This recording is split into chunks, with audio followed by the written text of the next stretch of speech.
I turned 73 last fall, and there's something strange about getting older. The older you get, the louder certain memories become. Not the happy ones, the warnings you ignored. My parents tried to guide me when I was in my 20s. They weren't controlling or harsh. They were simply trying to help me avoid mistakes they had already seen in life. But back then, I thought I knew better. I didn't listen. And some regrets never really leave you. My name is Daniel Whitaker, and I grew up in a quiet neighborhood outside Des Moines, Iowa. Back in the late 70s, life was simple in ways that are hard to explain to younger generations. Kids rode their bikes through the neighborhood until the streetlights came on. Neighbors borrowed tools from each other without asking twice, and most families lived paycheck to paycheck but still managed to get by. My father worked long hours as a mechanic at a local auto repair shop. My mother worked mornings at a bakery downtown. Neither of them had a college education, but they had something more valuable than that: life experience. And they tried to pass that experience down to me. Unfortunately, when you're 20 years old, experience sounds like nagging. I remember sitting at our small kitchen table one evening when I was about 21. My father had just come home from work, still wearing his oil-stained shirt, and he gave me a piece of advice I would hear many times growing up. "Daniel," he said, "pay attention to the people you spend your time with. Friends can either lift you up or pull you down."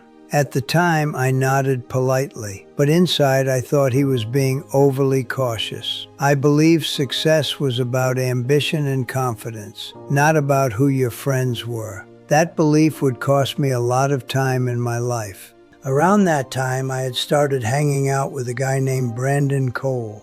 Brandon had a kind of confidence that young people often mistake for intelligence. He always had big ideas about money, business, and shortcuts to success. He talked about how working normal jobs was for people who were afraid to take risks. To a young guy like me who wanted to prove himself, that kind of talk sounded exciting. My parents saw something different. One night, my mother said something that stuck with me years later. "Some people bring stability into your life," she told me quietly. "Others bring chaos." At the time, I laughed it off. Looking back now, that was the first moment I should have slowed down and paid attention. Instead, I started spending more time with Brandon and less time at home. We stayed out late, skipped responsibilities, and chased whatever felt exciting at the moment. At 22, that felt like freedom. But here's something nobody tells you when you're young. Freedom without discipline often leads straight into trouble.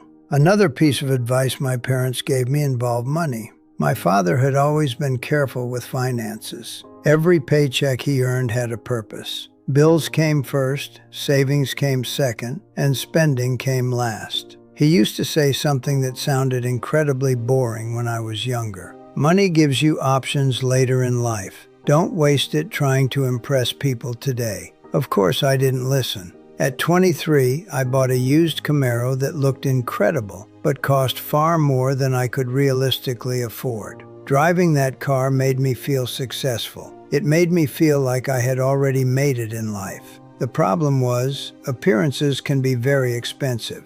Within a few months, I was struggling to make the payments. Insurance alone felt like it was draining my entire paycheck. But pride is a powerful thing when you're young. Instead of admitting my mistake, I doubled down and pretended everything was under control. And that's something I learned the hard way.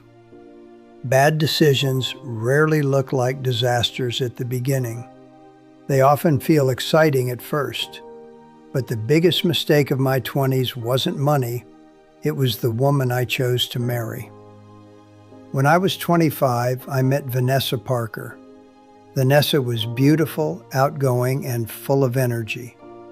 Being around her felt like constant excitement. There was always something happening: big plans, late nights, emotional conversations. At the time, it felt like passion.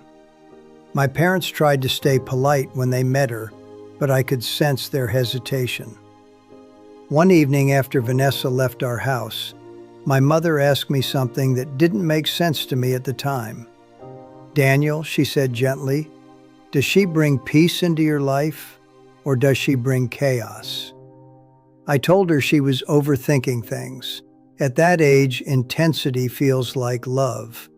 Arguments feel like passion. My father gave me one last piece of advice before I got married. "Don't just look at the person," he told me. "Look at the life that comes with them." I ignored that warning too. Vanessa and I got married the following year. For a while, everything seemed fine. We had fun, traveled a little, but slowly the cracks started to appear. We argued about money constantly. We disagreed about priorities, responsibility, and the future. What once felt like passion slowly turned into tension. That's another truth people rarely talk about when they're young. Love alone cannot fix incompatible values. Within 5 years, our marriage ended. Divorce has a way of forcing you to confront reality. Suddenly you're looking at your life and realizing that many of the warnings you ignored were actually meant to protect you. I remember moving back into my parents' house for a short time while I figured things out. It felt embarrassing at first, but my parents didn't judge me. They simply welcomed me home. My mother made dinner like she always had. My father sat with me on the back porch one evening while we watched the sun go down behind the trees. After a long moment of silence, he said something I will never forget. "Life teaches everyone the same lessons eventually," he said, "but listening can save you a lot of time." That sentence stayed with me for the rest of my life. Over the next decade, I slowly rebuilt everything. I paid off my debts, focused on my career, and started making better decisions about the people I allowed into my life. But the biggest change happened in my mindset. I started realizing something powerful. The advice we ignore when we're young often becomes the wisdom we repeat when we're older. My parents weren't trying to control my life, they were trying to guide it. They had already walked through many of the mistakes I was about to make.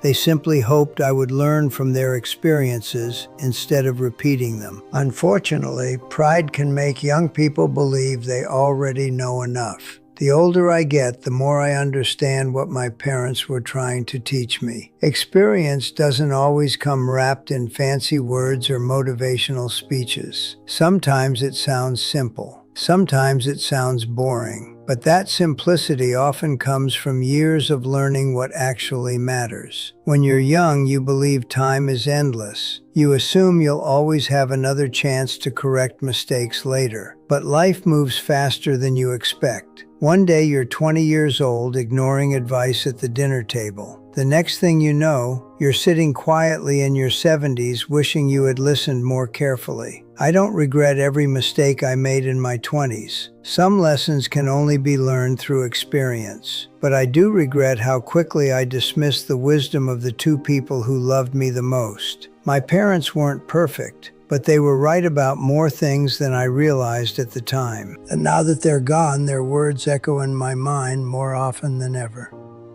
Sometimes I sit on my porch in the evening and think about those conversations at the kitchen table. I think about the advice I brushed aside because I thought I knew better. And if I could go back for just 5 minutes and talk to my younger self, I wouldn't lecture him. I'd just tell him this: slow down, listen, and take the advice of the people who truly care about your future. Because sometimes the warnings we ignore when we're young become the regrets we carry for the rest of our lives. If this story made you reflect on your own life or reminded you of someone important to you, take a moment to appreciate them while you still can. Sometimes the advice we ignore today becomes the wisdom we wish we had followed tomorrow. And if you enjoy meaningful stories like this video, make sure to like and subscribe, because the next story might be the one that changes how you see your own life.